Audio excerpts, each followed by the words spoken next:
On today's episode of the show, I have an Australian online personal trainer, Tyson Brown, and we're going to talk about a dietary strategy that can help you take control of your nutrition and help you to not only lose weight, but improve your health. You definitely don't want to miss it. Tyson's a cool dude. I really enjoyed talking to him, and I look forward to having him back on the show at a later time. So for that, I present to you my conversation earlier today with Tyson Brown.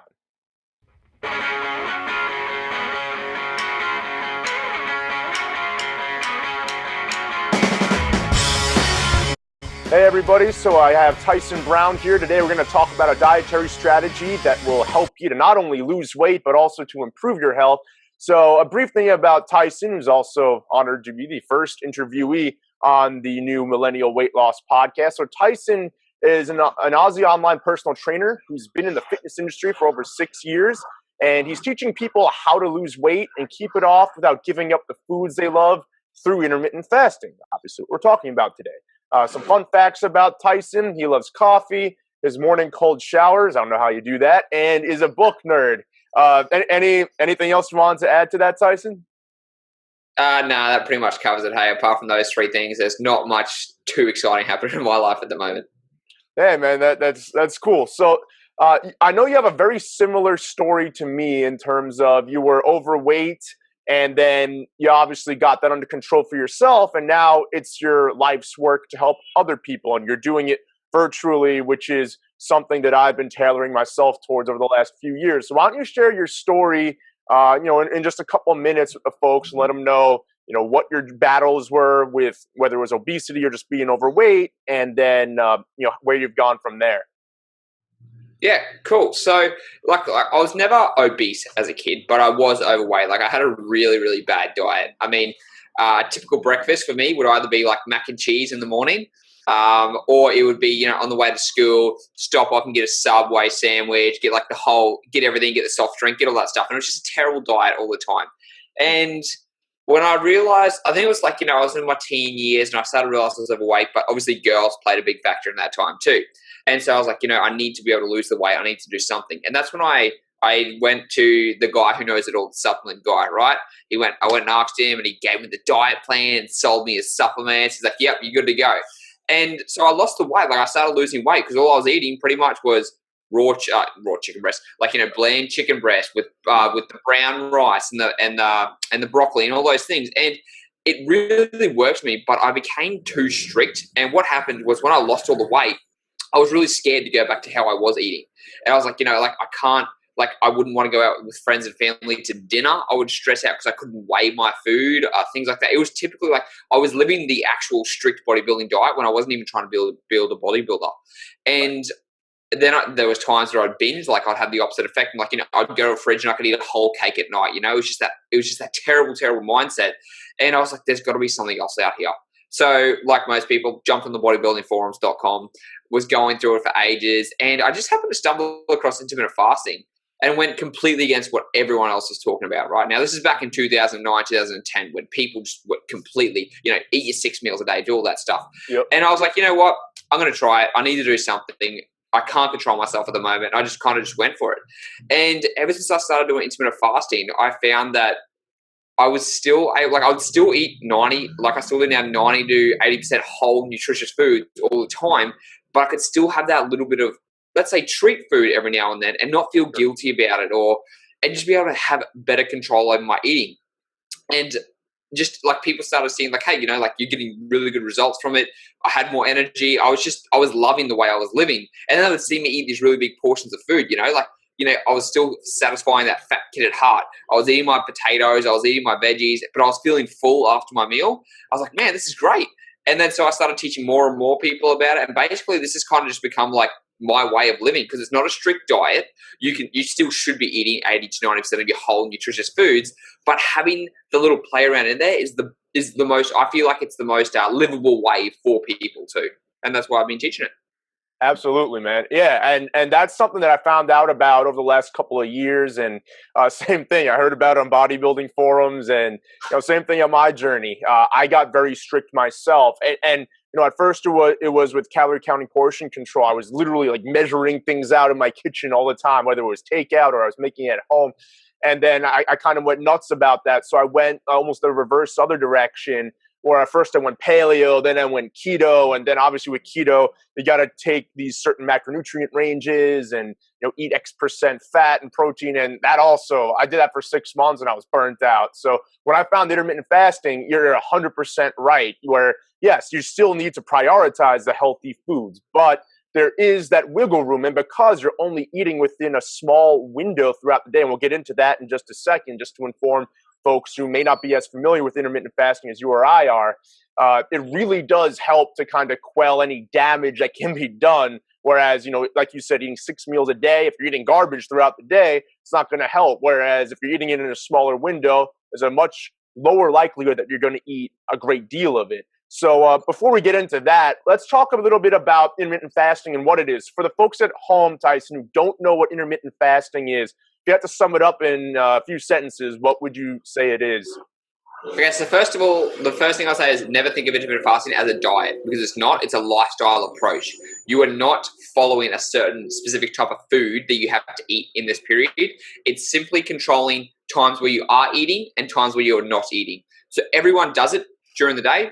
Whether you go to sleep, you've intermittent fasted for 8 hours, right? But what we're looking at is obviously doing it for longer periods of time, but it's just a simply period of where you are not eating and a period of where you are eating. Mm-hmm. Sure. So do you have a certain range of time fasting versus time eating? I know typically it's 16 hours fasting, 8 hours eating, but you can obviously stretch out the fasting window and shorten the feeding window. So do you have an ideal range that you like to work in personally, and then maybe an ideal range that you have your clients work in? Are those one and the same, or how does that work? So basically, there is the intermittent fasting, which is 16-8, which is the typical, most people know that, right? Then you can obviously go longer. So you can do 18, 19, 20. I don't know why we like to go up in 2 hours. It's like 16, 18, 20. It doesn't really matter. Then there's also things as alternate day fasting. So you could do like if you've heard of the 5-2 diet, you do 2 days without eating. You do like 1 day of 800 calories on, let's say, a Monday and another day on a Thursday. So they all work too. And the thing I say to my clients is, what's going to work best for you? Are you someone who can go without food for 16 hours a day? Or are you someone who wants to maybe just do 1 or 2 fasts a week? Because everyone's going to be different, right? Sure. So that's the biggest thing first. Always ask, guys, there's no set rule when it comes to intermittent fasting. You've got to find out what works for you. Sure. The second thing for me is I'm actually trying to bulk at the moment, right? So I've got a bigger eating window, which is 8 hours of eating, as opposed to usually I'd usually do about 18 to 20 hour fast. But currently I'm doing a 16-hour fast and then an 8-hour eating window. And then every Saturday from 3 p.m. until Sunday, 3 p.m., I'll just do a 24-hour fast too. Oh, great. Okay. So let's talk about the benefits. So first we'll start with just intermittent fasting. So obviously you're not going even a full day without eating, though you're going a vast majority of a day without eating. So what are the benefits of intermittent fasting? And then after that, let's get into the benefits of maybe doing a full day fast or maybe even a longer one. Yeah. So the benefits of intermittent fasting, I think the biggest thing, like most people focus on this from a weight loss perspective, right?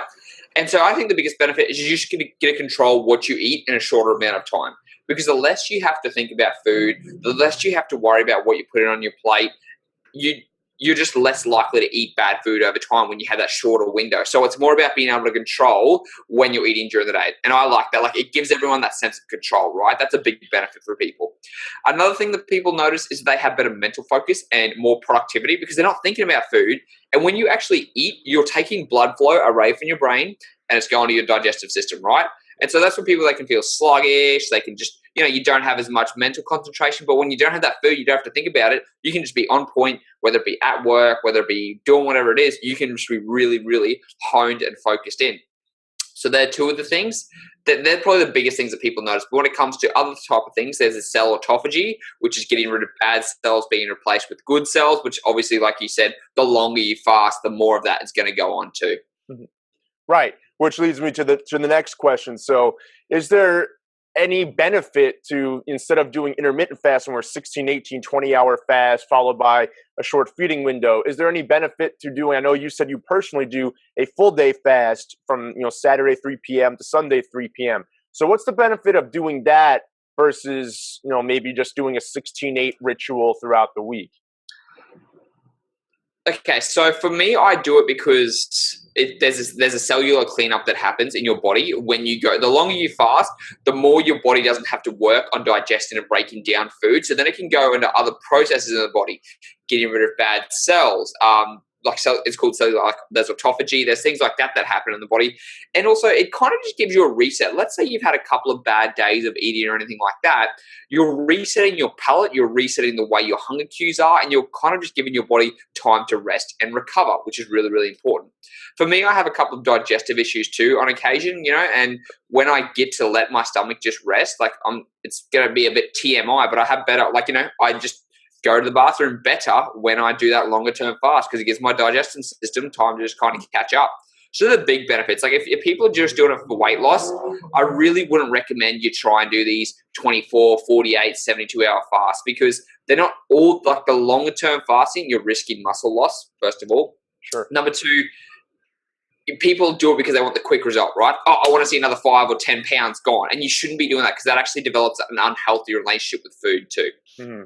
Yeah, and let's get into that because that's something that a lot of people struggle with. So you mentioned you personally dealt with this. I know I dealt with this. I love to binge eat. I have a sweet tooth, still to this day sometimes. So when I cheat, it tends to be in that direction. So there is this unhealthy relationship, right, with so many different diets where, because there is some restrictive component. I mean, I guess one could argue that with intermittent fasting, you are restricting the amount of time that you can eat within, but there are so many benefits, like you said, between mental focus, obviously autophagy, which you may not notice, offhand in the moment, but obviously it does happen. So, so talk about how intermittent fasting can help you develop a better food relationship or eating relationship versus maybe something like keto or calorie counting or something like that when you don't really have any other structure outside of that. Yeah. So one thing, let's take keto for example, right? You're cutting out carbohydrates, pretty much everything, right? And you're also, a lot of people, they don't realize they have to keep their protein pretty low too. It just has to be a lot of fat in your diet. And the thing is, sure, it's great for a short-term result. You will see results with keto. You'll see results with any strict diet. But the thing is, it's not sustainable for the long run because we all still you're going to be going out with friends and family eventually. You want to still be able to maybe, if you drink, I don't personally, but if you drink on the weekends, you might want to have that in your diet. So when you can control the short amount of time you're eating, and let's say you're going to go out with your friends on a Friday night, okay, maybe I might do a 22-hour fast or whatever it is and just have that big meal that I'm going to go out with my friends and family with. So you still can have your, let's say, cheap meal, whatever it's going to be, but it's going to be less detrimental. So you're still going to be able to have the food you enjoy while still being able to lose weight because you can control how much you're actually eating during the day. Right, absolutely. I 100% agree with that. So that would lead to another question. You kind of answered it, but for folks who may not have made the connection like I just did. So you're saying that you don't have to be strict with, let's say you settle on a 16-8, you just do the standard thing, and that's essentially your focus every single day. You're saying if on a Friday night you're going out to dinner with friends, maybe you're going to a bar and you're going to have some appetizers and some wings and mozzarella sticks, things that you probably shouldn't be eating, and a lot of beer and stuff like that. It would be better to maybe do a longer fast that day and hold off until you arrive at the restaurant, at the bar, at the party, wherever you are going, and that way you can indulge or whatever you want to call it. I don't like looking at it that way either, but not have the negative result that you might have had if you had eaten, even if you had eaten healthier earlier in the day. Absolutely. It's kind of just think of it like a bank account, right? You got some savings of I know we're not talking about the calorie things, but you've got some savings there to mitigate that offset. And at the end of the day, let's say you've made the mistake, let's say you completely just go nuts on a Friday night, right? Well, the benefit of intermittent fasting is that you can fast longer for the next day and just eat a little bit less too, because let's say on Friday night, you just go balls to the wall. Saturday, you're you know what? I'm going to do a 22-hour fast. I'm just going to have one good solid meal, which is meat and vegetables. And then you get back to eating normal on Sunday. You get back to your 16-8 and it's kind of just puts it back at a flat line. Right. Yeah. And that's the great thing about intermittent fasting. So guys, even though, we like to think of diet or nutrition stringently because that's what we've been taught, from inception in school, we were talking about calorie counting and portion control. And then maybe as we, evolved and we developed, we learned about other things, but there's always that form of restriction. But with intermittent fasting, you can still make it flexible to fit your lifestyle and to fit the events in your lifestyle. So that's what's so beneficial about it versus maybe some other dietary methods. So, Tyson, you're a online personal trainer, obviously, and I do that as well on my end. So, talk about some of the types of workouts you do with your clients and what you think really works well in terms of getting that result. So obviously nutrition is probably the biggest physical component, but when incorporated with a good exercise strategy, that can help expedite the process. So what methods do you use with your clients to get them the best result? So it's a combination of weights and cardio, right? You should never, like at the end of the day, cardio is always going to burn more calories, but you should not just be focusing on, I'm going to do loads and loads and loads of cardio to burn calories, because you're risking losing muscle mass if you're not having that weight training component. Plus, you're going to build more muscle when you do weights, and it's going to burn more calories over time, just in general.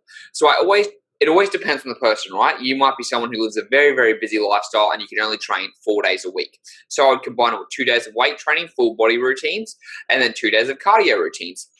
So you always want to try and split it up between cardio and weights, but weight should always take your priority first, because it's going to give you much bigger bang for your buck in the long run. However, you don't need to train with weights every day either, right? Like you don't need to be the bro who does arms on Monday and chest on Tuesday and things like that. If you're doing 2 to 3 full body days a week and that's all you have time for, that's completely fine too. So it's always based around my clients and what their needs are. Sure, absolutely. Do you ever do, just out of curiosity, do you do interval training or your Tabata, any of that type of stuff where you maybe combine the cardio and the weight training in one session? Yeah, so it all like I said, it all depends on the person. If they're short on time, like they want to do like a circuit training or anything like that, absolutely. If they want to do Tabata, if they're going to do interval training, I will do it on like cardio days, and that's going to be predominantly, because the thing is, you can try and do interval training with your weights, but you will never be able to fully push yourself as hard. I mean, you can go extremely hard doing Tabata with weight training, but compared to sprints or compared to, if you run up that hill and you do that 8 times, I feel like you're going to be much more wrecked than doing Tabata training. But however, if people like the circuit work, they can absolutely enjoy that too. Absolutely. Yeah. And I think, basically what Tyson's saying too is you got to find someone that fits your lifestyle, not just around your, the time, but also around your goals. So for some people, maybe that includes more cardio. For others, it may include more weights. So you got to have, obviously maybe your main goal is to lose weight, but maybe you want to also pack on muscle. Maybe you want to lean up. There's going to be different approaches. So don't get married to any one thing. There's definitely ways to do it. So Tyson, did you have any parting words? And then we're obviously going to find out where folks can find you and anything like that. So do you have any parting words for folks regarding intermittent fasting, losing weight in general? Yeah, the big thing I want to cover, like before I go, is I came on here today to talk about intermittent fasting. And as much as it works for me and it works for you and it works for other people, it's not going to work for everyone. So if you try it and it doesn't work for you, don't beat yourself up. Like, this is not a magic bullet approach. It's just a simple strategy to help you. So if you find that you like to eat more smaller meals throughout the day and it keeps you satisfied, then that might be the thing for you. Like if you find yourself binging too much when you do intermittent fasting, or if you just feel like you can't concentrate or anything like that, then it might not be for you, and there's completely nothing wrong with that too. This is just a simple tool that I use with myself and my clients that I found very, very valuable too. But never get married to one approach. Absolutely. Yeah, I 100% agree with that. Obviously there's quality approaches, nutritionally. We mentioned a few on earlier in this, whether, keto or paleo, find something that works for you. And if you're able to do that and you're able to incorporate a strategy like intermittent fasting, it really does help. But again, it doesn't work for everybody. Everybody's wired a little differently. So be cognizant of your body and its needs and go from there. So Tyson, where can people find you if they want to reach out to you online? Probably the biggest place at the moment is Instagram. So it's at Tyson the Trainer with 2 R's. Or they can go to my website, tysonbrown.com.au. And if they put /IF, I've got a free cheat sheet they can download. It's got 40 tips over how to incorporate intermittent fasting into their life. Awesome. Yeah, guys, you definitely want to check that out. It's definitely not as regimented as some of the other nutritional strategies out there. So you definitely want to take Tyson up on that. So Tyson, thanks a lot for coming on, man. I really appreciate it. We'll definitely have you back soon, hopefully to talk about something else. Hey, hope you guys enjoyed today's episode. So do me a favor, if you like this episode, if you like the show, please subscribe either to my YouTube channel or to one of my audio podcasts on iTunes, SoundCloud, and Stitcher. Also, if you'd like, you can join my free Facebook group. All you got to do, is go to the search bar on Facebook, type in Millennial Weight Loss Podcast. You see my beautiful mug right there. Just ask to join. You'll be let in very shortly. And like I said, we're going to be coming at you with 3 episodes every single week, every Monday, Wednesday, and Thursday, holiday permitting and all that good stuff. But it was great having Tyson on, and I look forward to bringing you more guests, both in the health, fitness, nutrition space, as well as maybe some clients of mine who are millennials who are going through what you've gone through and come out the other side all the better for it. So definitely tune in tomorrow, May 31st, for our next episode of the podcast. So that's it for today. For that, I am Pete Weintraub, permanent weight loss specialist, signing off. Talk to you guys tomorrow. Have a great rest of the day, everyone.